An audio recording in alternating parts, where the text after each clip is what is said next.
पूर्व एमएलसी रणविजय सिंह राजापुर वाले ने आरा सर्किट हाउस में प्रेस वार्ता किया।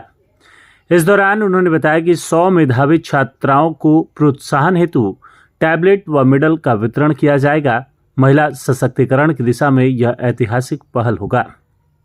बड़ारा की बेटियों और उनके अभिभावकों को सम्मानित किया जाएगा। गांव-गांव जाकर सच्चा गौरव पहुंचाया जाएगा। आरा सर्किट हाउस परिसर में प्रेस वार्ता करते हुए बड़ारा विधानसभा क्षेत्र के 10वीं कक्षा की 100 मेधावी छात्राओं को प्रोत्साहन स्वरूप टैबलेट व मेडल देकर सम्मानित किया जाएगा। इसकी जानकारी दी गई। यह आयोजन बड़ारा के जनसेवक रणविजय सिंह राजापुर वाले की प्रेरणा और मार्गदर्शन में संपन्न होगा। इस कार्यक्रम की विशेष बात यह होगी कि छात्राओं के साथ साथ उनके अभिभावकों को भी गांव-गांव जाकर विशेष रूप से सम्मानित किया जाएगा। उनके हौसले को सलाम किया जाएगा और शिक्षा में उनकी भूमिका को समाज के सामने रेखांकित किया जाएगा। रणविजय सिंह राजापुर वाले ने कहा कि हमारा सपना है कि समाज की हर बेटी पढ़े, आगे बढ़े और दुनिया में बड़ारा का नाम रोशन करे। यह आयोजन केवल पुरस्कार वितरण नहीं है, बल्कि सामाजिक जागरूकता और महिला सशक्तिकरण का एक जन आंदोलन है। हमारा प्रयास है कि आने वाले समय में और भी बच्चे और उनके अभिभावकों को इसी तरह सम्मानित और प्रोत्साहित किया जाए, ताकि शिक्षा को समर्थन और सम्मान दोनों मिल सके। उन्होंने आगे कहा कि अब बेटियां पीछे नहीं रहेंगी, उन्हें मिलेगा हर वह अवसर जो उन्हें उनके सपनों तक ले जाए। यह आयोजन महिला सशक्तिकरण, शिक्षा को बढ़ावा और सामाजिक बदलाव की दिशा में बड़ारा की मिट्टी से उठा एक सशक्त संकल्प बन गया है, जो न केवल बेटियों को बल देता है बल्कि पूरे समाज को दिशा भी देता है। देखिए, हम लोग का जो जन सेवा सभा जो हम लोगों ने स्टार्ट किया, उस समय भी आप लोग प्रत्यक्ष गवाह के तौर पे थे। और कोई भी कार्यक्रम जब होता है तो हम कोशिश करते हैं कि आप लोग के माध्यम से जो जिन लोगों के लिए जो कार्यक्रम हो रहा है उन तक ये मैसेज चला जाए। और आप लोग को धन्यवाद देते हैं कि आप लोग भी उस मैसेज को लोगों के बीच में पहुंचाने का काम करते हैं। तो अभी जो है स्वास्थ्य का हमारा कार्यक्रम हुआ, उसके बाद युवाओं को लेके हमने जो है अलग अलग पंचायत में, ब्लॉक में जो है एक टूर्नामेंट के माध्यम से युवाओं के बीच हमने जाने का काम किया। तीसरा जो आज जिसके लिए हम लोग बैठे हैं वो एक बहुत बड़ा मुद्दा है, नारी सशक्तिकरण का।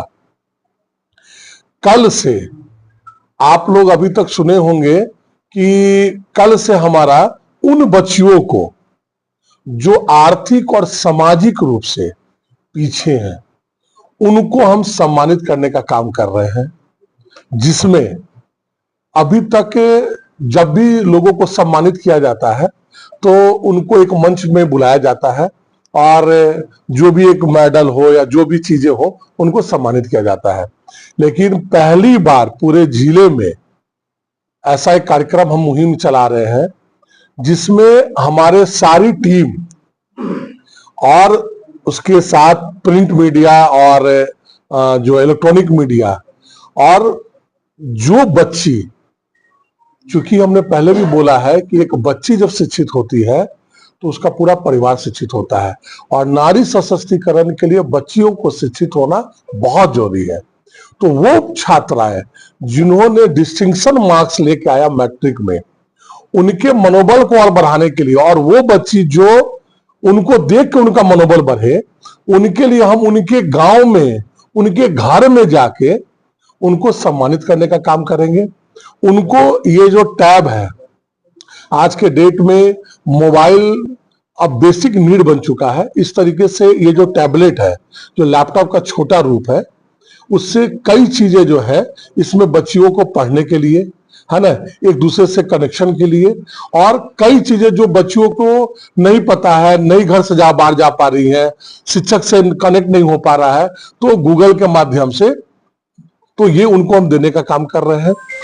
और उनके माता जो और उनके पिताजी है, तो उन माताओं को जिन्होंने एक अलग सोच रखते हुए अपने बच्चों को पढ़ाने का काम किया, उनको स्कूल भेजने का काम किया, उनको एक मेडल हम दे रहे हैं उन माताओं को कि उन्होंने अपने बच्चों को एक मनोबल बढ़ा के उस लायक बनाया कि बच्ची जो है शिक्षित हो रही है और आगे पढ़ने जा रही है। उनको सम्मानित करेंगे और उनके जो अभिभावक हैं, उनके जो गार्जियन है, उनको भी सम्मानित करेंगे। पूरे गांव के 10-20 लोगों को बुलाकर और बच्चों को एक बैग दिया जाएगा, स्कूल बैग, एक जो है पानी का बोतल है वो बच्चों को दिया जाएगा। ये तमाम चीज देके उनको मनोबल को बढ़ाया जाएगा और हम लोग सम्मानित करने का काम करेंगे। ये पहली बार ऐसा होगा कि सम्मान देने वाले लोग जो उनके घर में जाके जो सम्मान लेने वाले जो लोग हैं उनके घर में जाएंगे, उनके पास जाएंगे और उनको सम्मानित करने का काम करेंगे। कब से ये मुहिम शुरू कर रहे हैं? ये कल से हमारा मुहिम स्टार्ट होने वाला है। अभी हम लोग डाटा निकाल चुके हैं, कुछ डाटा निकल रहा है। चूंकि वैसी छात्राएं जो डिस्टिंक्शन मार्क्स है, इनका 75% से मिनिमम मार्क्स हो, उससे ऊपर हो और मिनिमम 75% हो, तो एक क्राइटेरिया हम लोगों ने बनाया है ताकि उनको देखकर बच्चियों में एक जागरूकता हो और उन माताओं को का मनोबल बढ़े जिन्होंने ये एक बेहतर कदम जो है उठाया है। तो ये एक हमारा आप लोग को बुलाने का एक जो मेन जो कारण था वो यही कारण था कि कल से हमारा, आप लोग भी पूछते थे कि स्वास्थ्य शिविर चल रहा है, आप क्रिकेट टूर्नामेंट करवा रहे हैं, आपका अगला क्या कदम होगा। तो नारी सशक्तिकरण को लेके हम जाएंगे और जब गांव में जाएंगे तो जो लघु उद्योग है, जो घर का जो उद्योग है, उसमें भी एक दो लोग जो दिल्ली से हमारे बीच आएंगे, जो इंडस्ट्री से जुड़े हुए हैं, उनको जो घर के जो उद्योग है उसके लिए माताओं को काउंसलिंग करने का काम करेंगे, समझाने का काम करेंगे ताकि महिला मजबूत हो। तो ये जो हमारा मेन मुद्दा महिला सशक्तिकरण का, वो हमारी एक पहल है, माताओं को, बच्चियों को मजबूत करना ताकि वो बढ़ चढ़ के आगे बढ़े, अपने पैर पे खड़ा हो। संख्या कितनी होगी, कितने बच्चे को? लगभग 200 संख्या जो है अभी तक चिन्हित की गई है और हम कोशिश करेंगे जितने भी हो, ये मुहिम रुकेगा नहीं। चूंकि गर्मी बहुत ज्यादा है, इसका हमने एक टाइम रख रखा है, शाम को 4 बजे से लेकर 7 बजे तक, क्योंकि बहुत लेट नहीं कर सकते और बहुत पहले नहीं कर सकते हैं, क्योंकि आप देख रहे गर्मी कितना है। तो समय को देखते हुए जब तक ये हमारा पूरा उन बच्चियों तक हम नहीं पहुंच पाते हैं, जब तक जो जितनी बच्चियां हैं तब तक ये कार्यक्रम हमारा चलता रहेगा। इस क्षेत्र से शुरू होगा? ये हमारा आरा मुफस्सिल का जो 7 पंचायत है, यहाँ से शुरू होगा, फिर हम बड़हारा ब्लॉक में जाएंगे, फिर हम कोलवर ब्लॉक में जाएंगे। आपने ये स्क्रीनिंग का क्राइटेरिया कैसे रखा होगा, क्योंकि बहुत सारे हजारों बच्चे 75% हमने बोला तो बिहार परीक्षा बोर्ड के सीबीएसई में जो बच्ची पढ़ रही है वो कहीं ना कहीं वो फी दे रही है 2000-3000 रुपया, इसका मतलब वो समृद्ध है। जो वो बच्चियां, वो छात्राएं जो सरकारी स्कूलों में पढ़ रही है और उन्होंने डिस्टिंक्शन मार्क्स लाया है, मिनिमम 75% को डिस्टिंक्शन मार्क्स कहा जाता है, तो उन बच्चियों को जो आर्थिक रूप से कमजोर है, वो बच्ची जो सामाजिक रूप से कमजोर है, उनको ये जो टैबलेट और ये तमाम चीज देना ताकि उनके लिए ये आने वाले समय में उपयोगी बने। क्योंकि बहुत लोग ऐसे भी है जो कैपेबल है, वो जो 3000 रुपया जो बच्ची फी दे रही है वो बाहर से भी खरीद कर सकती है, लेकिन वो बच्ची जो सरकारी स्कूलों में पढ़ रही है वो 10,000-15,000 का टैबलेट फोन नहीं खरीद सकती है। तो उनके लिए ये हमारा है, उन बच्चियों को हम चिन्हित किए हैं जो आर्थिक और सामाजिक रूप से कमजोर है। बाकी इसके बाद कार्यक्रम तो हमारा चलता रहेगा और पहले भी चलता आया है, लेकिन अभी जो हमारा संकल्प था स्वास्थ्य को लेके, युवा को लेके, नारी सशक्तिकरण को लेके, अगला कार्यक्रम हमारा बाढ़ को लेके होगा। क्योंकि बहुत विडंबना है कि जो बड़हारा में बाढ़ एक नेचुरल मतलब प्रकृति का पता है, इसमें से बहुत कुछ बचा तो नहीं जा सकता है, लेकिन कई बार ऐसा देखा गया है कि बाढ़ की स्थिति बहुत नहीं बनती है, फिर भी बड़हारा हमारा डूब जाता है। ऐसा इसलिए है कि कुछ पंचायत में जहां बांध को बनाया तो गया है, लेकिन पता नहीं क्यों 15-20 साल से कुछ ऐसा भाग है जहां पर उसका बांध का जुड़ाव नहीं हो पाया।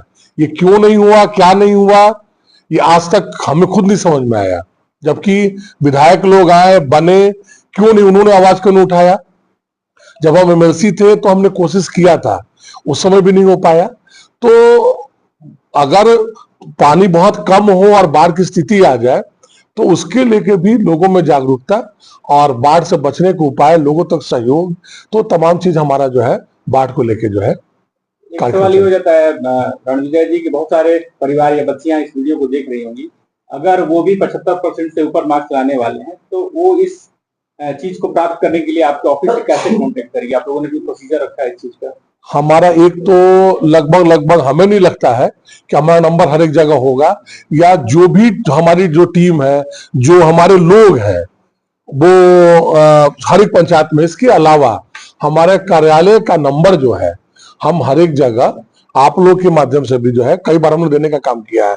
अभी भी हम कोशिश कर रहे हैं कि अपना नंबर देने का, वो एक ब्राउचर लाइए तो वो उस पर भी संपर्क कर सकते हैं। लेकिन उनको कुछ नहीं परेशान होना है, उनका डाटा बोर्ड ऑफिस से निकाला गया है, सारे लोग को चिन्हित कर दिया गया है। अगर उनका 75% बिहार बोर्ड में है तो उन तक हम पहुंचेंगे ही पहुंचेंगे।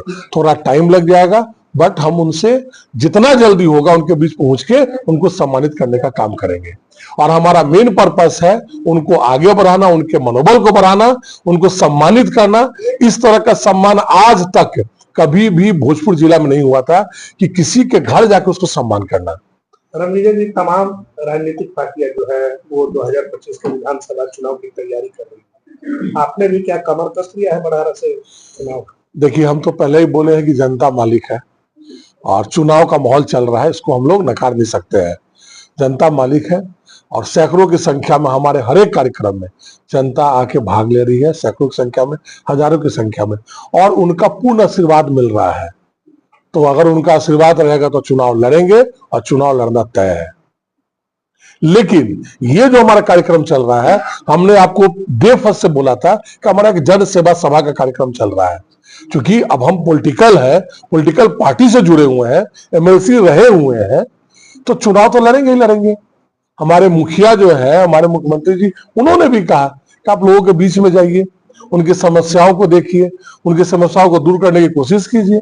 और यथासंभव उनकी समस्याओं को हम जब एमएलसी थे तो भी दूर करते थे, और आज नहीं है तो भी उनके बीच रह रहे हैं और तो उनकी समस्याओं को दूर कर रहे हैं। एमएलसी साहब अभी जो है लाइव बहुत सारे लोग देख रहे हैं, कमेंट भी कर रहे हैं। कुछ लोगों का ये भी कहना है कि सहारा में जो आम जनता का जो पैसा फंसा है उसके बारे में भी कुछ बोलेंगे? देखिए, ये एक बड़ा मुद्दा है और जहां तक बात हुआ तो हम उनके साथ खड़ा होके इस समस्याओं को वो जहां बोलेंगे उनके साथ पहुंचाने का काम करेंगे, क्योंकि ये छोटा मोटा मुद्दा तो है नहीं। और रही बात कि जहां पहुंचाने के लिए उनके साथ रहकर, जहां पहुंचाना उनके साथ रहेंगे, उनकी समस्याओं को वहां पहुंचाएंगे, उनकी बातों को रखने का काम करेंगे, और जरूरत पड़े तो उनके साथ कदम से कदम हम साथ में रहेंगे भी। देखिए, पिछले बार चुनाव लड़ने के लिए हम लोग यहाँ पर आए और माननीय मुख्यमंत्री जी का कहना था कि चुनाव लड़ना है, आप वहां जाइए। लेकिन राजनीति संभावनाओं का खेल है, कुछ ऐसी स्थिति, राजनीतिक पेच ऐसी आई जिसके वजह से चीजें अलग हो गई और ये सीट चला गया बीजेपी को। तो हमने आपको पहले ही बोला है कि जनता मालिक है और जनता आशीर्वाद दे रही है, चुनाव लड़ेंगे और लड़ना तय है। अगर इस बार भी ऐसा हुआ तो क्या रणविजय सिंह निर्दलीय भी चुनाव लड़ेंगे क्या? अब इस पे मेरा कोई बात नहीं है, चुनाव लड़ना तय है और चुनाव लड़ेंगे। रणविजय सिंह ने अपने जो अभियान है उसकी शुरुआत बड़हरा मुख्यालय और आरा मुफस्सिल, ये दोनों क्षेत्र कवर कर लिया। कोइलवर से किस अभियान की शुरुआत की?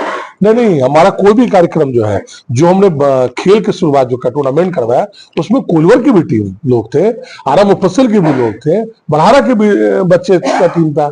अभी जो धमार में हमने जो करवाया, जो स्वास्थ्य शिविर करवाया, उसमें भी सब जगह के लोग थे। चूंकि कहीं ना कहीं एक कार्यक्रम का हमारा मुहिम चल रहा है, तो हम ये जो बच्चियों का जो घूमने सम्मानित करने का काम करेंगे, ये हम 7 पंचायत आरा मुफस्सिल से, फिर बड़हरा में, फिर कोइलवर में भी, वहां भी जितने 8 पंचायत है वहां भी जाके जिस गांव में बच्चियों को ये जो हमने एक मापदंड जो तय कर रखा है उसमें होगा, तो वहां भी जाके उनको जो है ये करेंगे। ये सब हमारे अपने लोग हैं और हम तो हमेशा बोले कि हम यहीं के बेटा और यहीं के भाई हैं। एक सवाल रणविजय जी एजुकेशन को लेकर है। आप एजुकेशनल इंस्टीट्यूट चलाते हैं, आपके क्षेत्र में, जिस क्षेत्र में आप कैंपेनिंग कर रहे हैं बड़हरा, वहां पर अभी तक कोई डिग्री कॉलेज नहीं है। वहां से खास करके बच्चियों को आने में परेशानी होती है। क्या आपको नहीं लगता कि उस इलाके में एक डिग्री कॉलेज की भी पहल करनी चाहिए? बिल्कुल, क्योंकि हम तो देखिए शिक्षा से जुड़े हुए हैं और हम लास्ट 7 साल से 25 आर्थिक रूप से कमजोर बच्चों को निःशुल्क शिक्षा दे रहे हैं अपने निजी कॉलेज में, और आज भी दे रहे हैं। वो कभी गैप नहीं रहा है ना। उसके लिए हमारे पास प्रॉपर डाटा भी है, लोग भी यहाँ होंगे, बच्चे भी होंगे, तुमको पता होगा। अब एक बार जनता मौका दे तो यहाँ पर डिग्री कॉलेज ही नहीं हो सकता है, अगर मौका मिले तो यहाँ मेडिकल कॉलेज भी हम सरकार से मांग करेंगे और खुलवाने का काम करेंगे। ठीक है, मौका देती है और उनका पूर्ण आशीर्वाद हमको मिलता है। उनके बीच अगर हम आते हैं प्रतिनिधि के तौर पे तो डिग्री कॉलेज ही नहीं, हम मेडिकल कॉलेज की मांग करेंगे और मेडिकल कॉलेज भी यहाँ खुलेगा बढ़ा रहा है। बढ़ारा में।